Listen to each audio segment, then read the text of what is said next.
few weeks nga nawa ta sa kanina kay for some technical problems, but at this point in time, the show must go on. Okay, so naanda na itong atong every Saturday, extra trivia. Naglantip na sa itong mga kabatanunan nga kalantip sa pagtubag sa akong mga pangutana like science, English, math, history, kuman pa. Okay, so in other words, diri makita na itong kabatanunan kung unsa sila kabuutan sa ilang pa-eskwela pa sila mamayabas. So at this point in time, di ta maglangan kay we are running out of time. So on my left, we have Kiara Namiko, 10 years old from Guadalupe Elementary School. Okay, Kiara, shout out. Kasi Kiara, okay, shout out. Imong mama, imong papa, na imong maestra. Okay, go. Ako mama, Shout out sa kong mama, nga sa imong mama. Tiffany, Okay, Tiffany, nga sa imong teacher. Emeline, Okay, sama na si Ma'am Emily. Ang sama subject gihandolan ni Ma'am Emily Kiara. Sa nga subject? Math, English, Science. Okay, sa nga subject? Okay, ba si mga advisor kasi pangan? kung sa subject na birthday pa man. Okay, sige, never mind. Okay, let's have the second one. Ato spell your name day, Shaira. Zaira May Sanchez, 14 years old, from Guadalupe Elementary School. Okay, sige. Shout out sa imong mama, papa, imong teacher. Go, Shaira. Ay lang kayo, di mapansin. Talo lang sa microphone. Nga sa imong mama, ay kuno ka kaila sa imong mama. Judith. Okay, siya lagi, sundan lagi ko. Shout out sa kong mama, Judith. Ano ba? Shoutout ko sa Mama Judith. Ang kinakausap si mama ni mo karon. Trabaho. Okay, imong papa. Kuya sila. Okay, imong teacher. Kasi nga sa imong teacher. Okay, so mga mag-iwawon ng kaniya mga contestant, mga commanders, so never mind, kaya mo ramang siyang ipang pick out this scheme na so wala di ma-briefing, okay, never mind. So, let's proceed to the proper question. Okay, listen closely ha, the two of you ha. Natay upat ka question, batch 1, 2, 3, and 4. Batch number 1 mo na 1 to 5 items. Batch number 2 mo na 6 to 10 items. Batch number 3 mo na 11 to 15 items. And last batch, the final question is batch number 4, 16 to 20 items. Upper there sa screen, makita ba nyo Shaira and Kyra, makita diha. Okay, so ako sa basaw ng question, after reading the question na choices nga A, B, C, D. And gumabasa na ko, pause mo sa bell. Okay, ano? Kasi try. Okay, so the first one nga makatubag and get the highest points, mao na itong considered nga winner. However, kung dili makatubag usaw, naatay kitawag na steal, makatubag siya. So the contestant got the highest score, mao na siya atong i-declare nga winner. But never mind, ang loser na po siya premyo. Are you ready na, Kyra and Shaira? Yes. Okay, kamay sa dibdib. Ano? Okay, asas na ka. Kamay sa dibdib. Ano? Okay, so let's have question number 1. Okay, makita ra?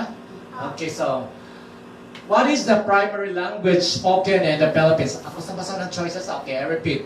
What is the primary language spoken in the Philippines? A. English, B. Spanish, C. Filipino, and D. Mandarin. Okay, yes, you are. Kyra, what's your answer? Letters lang. C. Letter C. Okay, let's try to check. Okay. Okay. So, Kyra get 1 point. So, let's proceed to item number 2. Okay, kamay sa dibdib muna. Kamay sa dibdib. Okay, so, question number 2. Which Filipino hero is known for his rule in the Philippine-American War? Akong balikon ha. Which Filipino hero is known for his rule in the Philippine-American War? A. Jose Rizal, B. Andres Bonifacio, C. Emilio Aguinaldo, and letter D. Apolinario Mabini. Okay, if you know the answer, okay, sige, ikaw gapin ako ng Kyra. Okay, what's your answer? A. Okay, let's try to check. Okay, sorry, you get the wrong answer. Okay, Saira, it's time for you to steal. What's your answer, Dai? D. Letter D? Are you sure? Okay, let's try to check. Wrong, no? Sorry, wrong. Okay, sorry. Both of your answers wrong. The correct answer is B, no? Sakto ba? Or Emilio Aguinaldo? Letter C. Letter C. So no one can get the correct answer. The correct answer is letter C. Okay, let's proceed to item number 3. Kamay sa dibdib, no one get the correct answer. Okay, item number 3. What significant event took place in 1898 that led to the declaration of Philippine independence? Wapamatawan eh. But in the history, in your social studies, kita yung present teacher. Kano sagutan natin kagawasan? A. The signing of the Treaty of Paris. B. Executive of Jose Rizal. Letter C. The Battle of Manila Bay. And the letter D. The Cry of Valentoa. Okay, yes, Kyra. B. Are you sure? Okay, sorry. You got the wrong answer. Okay, let's start. Shaira. C. Letter C. For a while, lang C yung answer ng correct or wrong? Nang number 3 pa doon, paspas na kayo na. 3 pa. Correct ang C or okay. Okay, so Shaira got the correct answer. Let's have a tiebreaker as a recap. Shaira and Kyra got 1 point each. Okay, let's proceed to item number 4. What is the name of the Philippine national hero who was executed by the Spanish? Akong balikon ha, what is the name of the Philippine national hero who was executed by the Spanish? A. Jose Rizal. B. Apolinario Mabini. C. Juan Luna. And letter D. Andres Bonifacio. Okay, yes. D. Kyra? Okay, sorry, you got the wrong answer. Okay, Kyra? C. Okay, both of your answers wrong. The correct answer for a while is murag letter A. Pas-pas lang kayo. D. Correct answer is letter A. Jose Rizal, okay. Ato sa iba ng answer, doon kumarong nung ha. Okay, pas-pas lang kayo. Blitz ko ka. Number 4 pa ta. 5 na ta? 6 na na kayo. Okay, ayos ay proceed pa sa dili pa ka. Okay, let's have question number 5. Which island group is known as the heart of the Philippines? Akong balikon. What is island group is known as the heart of the Philippines? A. Palawan. B. Mindanao. Letter C. Luzon. And letter D. Visayas. B. Okay, are you sure? Okay, your answer's wrong. Okay, yes. A. Shaira?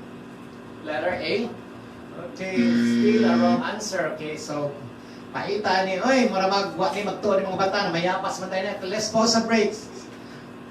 At this point in time, puro na sila 1 score. Okay, so let's pause for a break. Basahan sa nato atong commercial kay mga nato kinabot okay, for a while. Okay, let's have our general sponsor. Okay, thank you Mrs. Ruth Lawas and family from Inalaban, Naga City. We have also Par Esther Drug Company, care of Engineer Mars Oliveo, Mac Change. Okay, let's proceed. Another sponsor, Kaizen Pension House from Pasak Highway, Cebu City. We have also Ma'am Lilibet Limpango, care of Ma'am Marian Manto of St. Peter Lifeline, Cebu City. We have also GSK Realty Corporation, Hagubiao, Mandawi City. Thank you so much. We have also Bersakan Industrial Services, Barangay Kabituunan, Toledo City. Okay, thank you so much. We have also Engineer Arnel Bacalso of Talisay City. And likewise, Bernadette Dilatory of Carbon Public Market.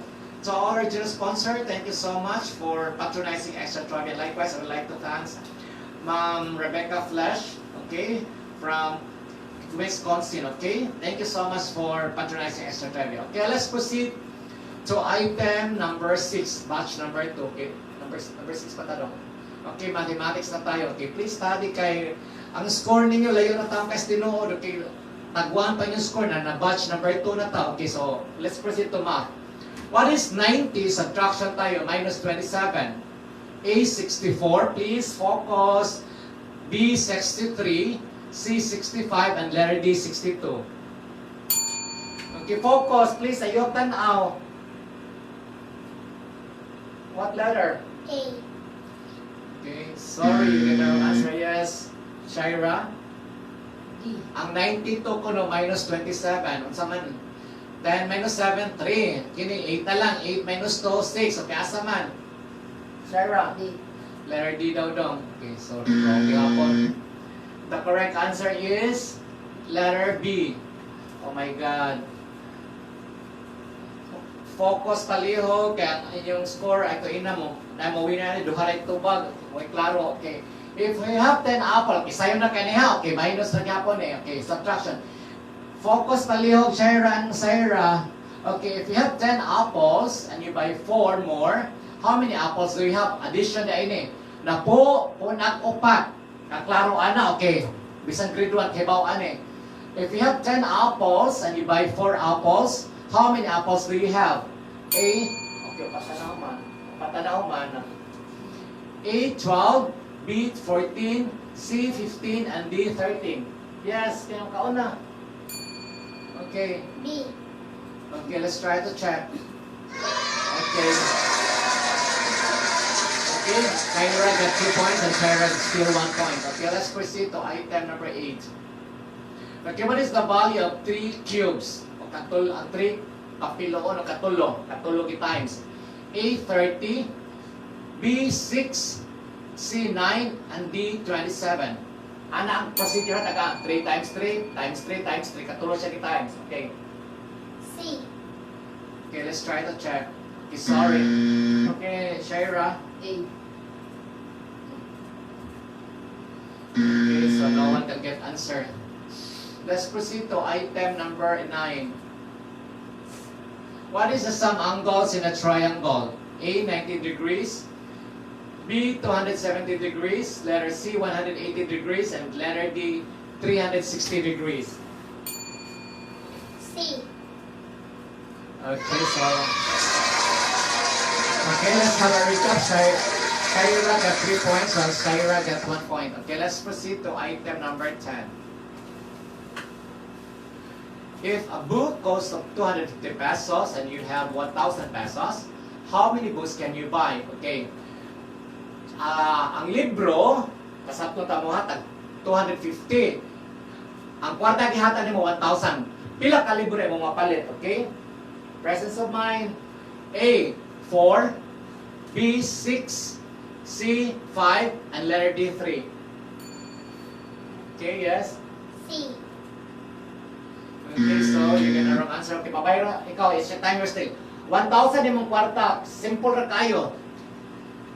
Tag 250 ang libro kada sa pila ka libro imong mapalit.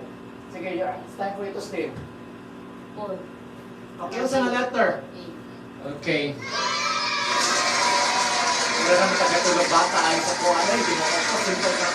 Okay, let's proceed. Okay, for a while sa anong breaks at ano, okay, commercial na. Pagtarong tayo mo sa inyong pagpa-eskwela. Okay, simple kayo ng mathematics, hindi mo ka-answer. Okay, let's have now our sponsor, okay? Thank you so much, Mrs. Ruth Lawas and family from Inawan, Naga City. We have also Far Eastern Drug Company, care of engineer Mark Oliveo. Oliver, sorry, Mark Oliver, okay, stand corrected. And Mac Change. Okay, Mac Change, okay. We have also Kaysen Pension House, Parbasak Highway, Cebu City. We have also Ma'am Lilibet Lipangog from Marian Manto, Ma'am Beatriz Birame, St. Peter Lifeline. Okay, thank you so much from St. Peter Lifeline, Cebu branch. We have also GST Realty Corporation, Hagubiao, Mandawi City. We have also Versacan Industrial Services, care of Kabituunan, Toledo City. And we have also Engineer Ardel Bacalso of Talisay City. We have also Bernadette De La Torre from Carbon Public Market. And likewise, I would like to thank Ma'am Rebecca Celebrado Flash from Wisconsin. Okay, let's proceed to item number 11. Okay, batch number 3. Okay, okay, focus okay as a recap. So, nagmika taon na itong score. Pregaba lang. Okay, Kyra got 3 points while Syra got 2 points. Okay, okay, let's proceed to item number 11. Okay, English na tayo or literature. What is the term for story time and place? Pang first year na ba na? Ito na makakabagay. Okay? What is a story time and a place? Ang lugar ko no, sa hitabo asa ang storya. Kasat nung tamo, okay. Ang lugar na nahitabo asa ang storya. A, setting. B, theme. C, plot. And letter D, character. D, Okay, sorry, you got the wrong answer. Okay, pasap nung ikaw. Ang term sa story time is asang lugar na hitabo. Okay, it's your turn. Shaira. Letter? C. Okay, so no one can answer the correct answer. Letter A, settings. Asa na hitabo. Sulti na kung asa na hitabo. Na nag-guide. Okay, let's proceed to item number 12. mayabas ng mga bata ating nga kining katubag. Okay. Which of the following is an adjective? You know what is an adjective? Okay, A, quickly. Kana mo describe ni Bob unsa kang klase pa tao like ugly, beautiful man adjective ha. Okay. B, jump, C, beautiful, and C, D, run. Ihatan ako clue. Okay. C. Okay, so okay, Kyra got the correct answer. So recap, Kyra got 4 points while Shaira 2 points. Okay, let's proceed to item number 3.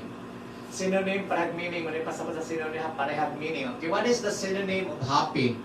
A, joyful, B, angry, C, tired, and letter D, sad. In. Okay, so okay, Shaira got correct answer. Okay, as a recap, Kyra got 4 points and Shaira got 3 points. Okay, half shot lang labaw. Okay, let's proceed to item number 15. 14, sorry. What part of speech describe an action? Okay, what part of speech describe an action? A, noun, B, verb, letter C, adjective, and letter D, adverb. D. Okay, sorry, you get a wrong answer. Okay, yes, letter C. letter C. Okay, both of our answers correct. The correct answer is letter B, verb. Okay, let's proceed to past tense kanang niagi na. Mali pa sa past tense. Okay, what is the past tense of go? A regular verb na ba ni? I don't know, makatubag ko kani. A regular verb, the spelling should be changed. Mausap siya. Okay, what is the past tense of go? A, goes. B, went. Letter C, gone. And letter D, going. D. Letter, okay, sorry, a wrong answer. Okay, yes. Kyra, letter? B. Okay, you got the correct answer, okay? Okay, let's pause for a break. Para sa commercial, okay? Okay, let's have the finale question later on, okay? Magpasalamat tagbalik sa itong mga dear sponsor. We have here Miss Ruth Lawas and family from Inayagan, Naga City. We have also Far Eastern Drug Company, care of Engineer Mark Oliver and Mac Change. And likewise, Kaysen Pension House, Basak Highway, Cebu City. Ma'am Lilibet Limpango from Ma'am Marian Manto, Ma'am Beatriz Biromi of St. Peter Lifeline, Cebu City. We have also GSK Realty Corporation from Hakubiao, Mandawi City. We have also Versacan Industrial Services, Barangay Kabituunan, Toledo City. Likewise, we have Engineer Arnel Bacalso of Dalisay City and Bernadette De La Torre of Carbon Public Market. Okay, to all original sponsor, thank you very much for patronizing Extra Trivia. Likewise, pasalamat ko ni Ma'am Rebecca Celebrado Flash from Wisconsin. Okay, let's have the finale question. Okay, as a recap, mga ka-wonder, okay, Kyra got 5 points while Shaira got 3 points. Okay, let's have the finale question. Okay, last na nga batch. Okay, let's proceed to item number 16. Science tayo. Okay, if you're familiar with science. Okay, what is the process by which plants release water before in the air? A, respiration. B, transpiration. Letter C, photosynthesis. And letter D, evaporation. Just guess lang. Okay, yes. D. Ay, B. Letter? B. Letter B daw, no? Okay, so, okay, correct si Kyra, okay? Kyra got 5 points, while Shaira got 4 points. Okay, let's proceed to item number 17. Which part of the cell known as the powerhouse? Ako balikon. Which part of the cell is known as the powerhouse? A, mitochondria. Letter B, nucleus. Letter C, ribosome. And letter D, cell membrane. Just guess lang. Okay, yes. D. Shaira. Okay, so nanghalos kamunday na si Shaira. Okay, let's have a tiebreaker na. Shaira got 5 points and Shaira got 5 points also. Okay, let's have question number 18. What is the primary gas that plants take during the photosynthesis? Okay, I repeat once again. What is the primary gas that plants take in during photosynthesis? A, hydrogen. B, carbon dioxide. Letter C, nitrogen. And letter D, oxygen. Okay, yes. B. Letter, okay, sorry. Okay, it's time for you to steal. C. Okay, both of your answers wrong. The correct answer is letter B, carbon dioxide. Okay, so murag tayo din. Okay, let's have the last two question. Okay. What type of rock is formed from the cold magma? A. Sedimentary. B. Metamorphic. Letter B. Igneous. And letter D. Fossil. A. Okay, sorry, the answer is B. letter. B. Another one. Okay, sorry, you got the wrong answer. Both of you. The correct answer is letter C. Okay, so let's have the finale question. Okay, mo. Huwag kayo makatubag ninyo ani tiebreaker tayo. Okay, the last question. Focus what is. Kasi makatubag nyo, may winner na to. Pero di kayo makatubag, so tiebreaker tayo. Okay. What is the main function of leaves into the plant? Okay, A, to absorb water. B, to perform photosynthesis. Focus ha, kaya kung hindi mo katabanin, tabla mo duha. And letter C, to support the plant. And letter D, to store nutrients. A. Sorry. Focus. C. Letter? C.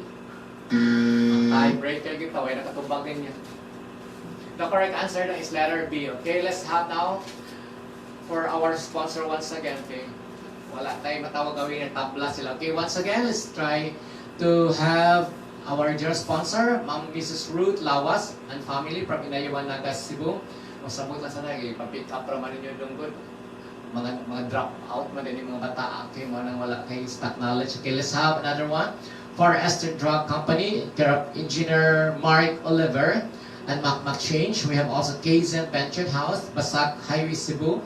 And Ma'am Lilibet Pangog from Marian Manto and Ma'am Beatriz Birome of St. Peter Lifeland. And we have also GST Real Estate Corporation, Hagubi of Manaus City. And Bersakin Industrial Services, Barangay Kabituunan, Toledo City. And Engineer Arnel Bacalso of Toledo City. Bernadette Dilatory of Carbon Public Market. Likewise, Ma'am Celebrado and Nicholas Flesh from Wisconsin. Okay. So our original sponsor, thank you very much for patronizing Extra Trivia. Hopefully, mag-uban gyapon ta despite nawa magbibilang ta mga weeks, okay, because of technical problems. But still, the show must go on, okay? At this point in time, so let's have a tiebreaker. Tabla sila, why nakadaog ila na. Pero anyway, still they can have their prize, okay? We have a tiebreaker for this episode, December 20, 2025. We have here Kyra Namico, 10 years old from Guadalupe Elementary School. And we have also Shira May Sanchez, 14 years old from Guadalupe Elementary School. Let's give them a round of applause. Okay?